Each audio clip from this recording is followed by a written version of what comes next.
رمضان آ رہا ہے، اللہ کا مہمان آ رہا ہے۔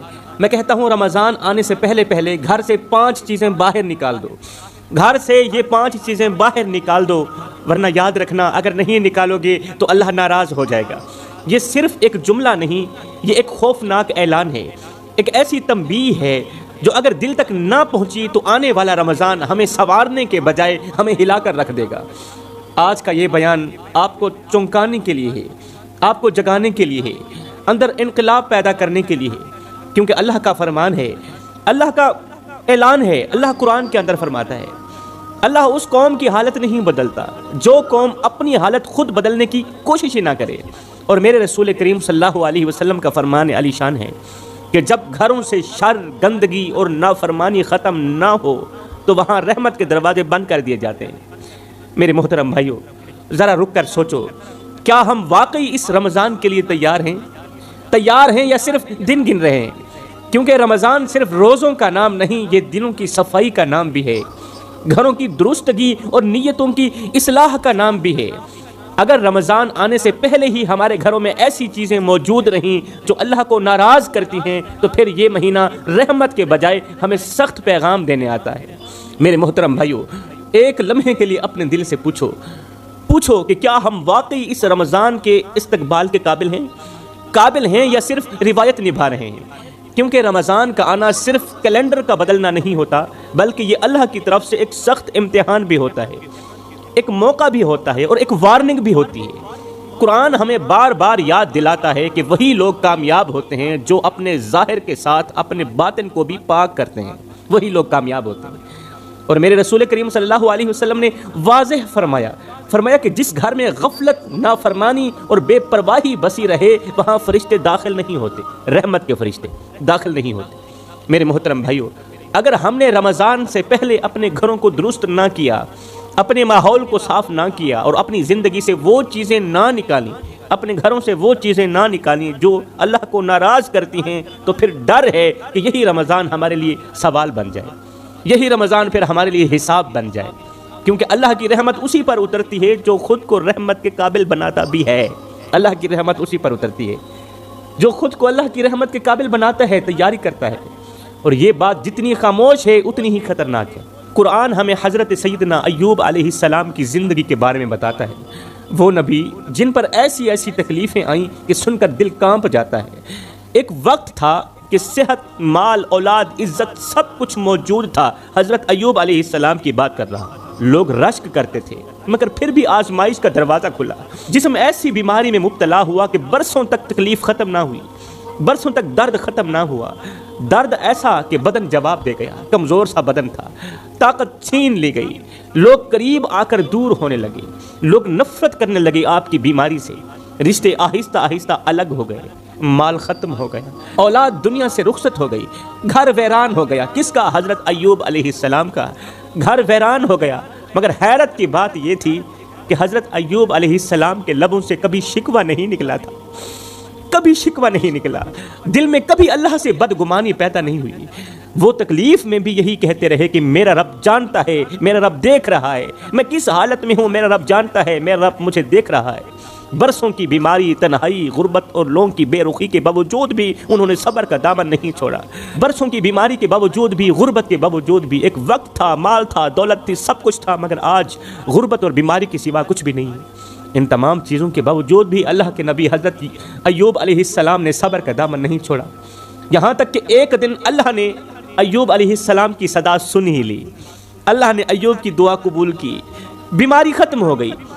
جب دعا قبول ہو گئی، جب صدا قبول ہو گئی تو بیماری ختم ہو گئی، ایک بار پھر سے صحت لوٹ آئی، نعمتیں دوبارہ عطا کر دی گئی، مال دوبارہ عطا کر دیا گیا، اور اللہ نے انہیں ایسا اجر دیا کہ صبر خود ان کے نام سے پہچانا جانے لگا۔ ایک دن کسی نے حضرت سیدنا ایوب علیہ السلام سے پوچھا، اے ایوب ایک بات تو بتا، وہ بیماری والے دن اچھے تھے یا آج کے صحت والے دن اچھے ہیں؟ وہ بیماری والے دن اچھے تھے یا آج کے صحت والے دن اچھے ہیں؟ تو یہ سن کر حضرت ایوب علیہ السلام رونے لگے، رو کر جواب دیا، میرے بھائی اگر سچ پوچھتے ہو نا تو وہ بیماری والے دن اچھے تھے، وہ بیماری والے دن اچھے تھے، کیونکہ پورا دن تکلیف میں گزرتا تھا میرا، پورا دن درد میں گزرتا تھا میرا،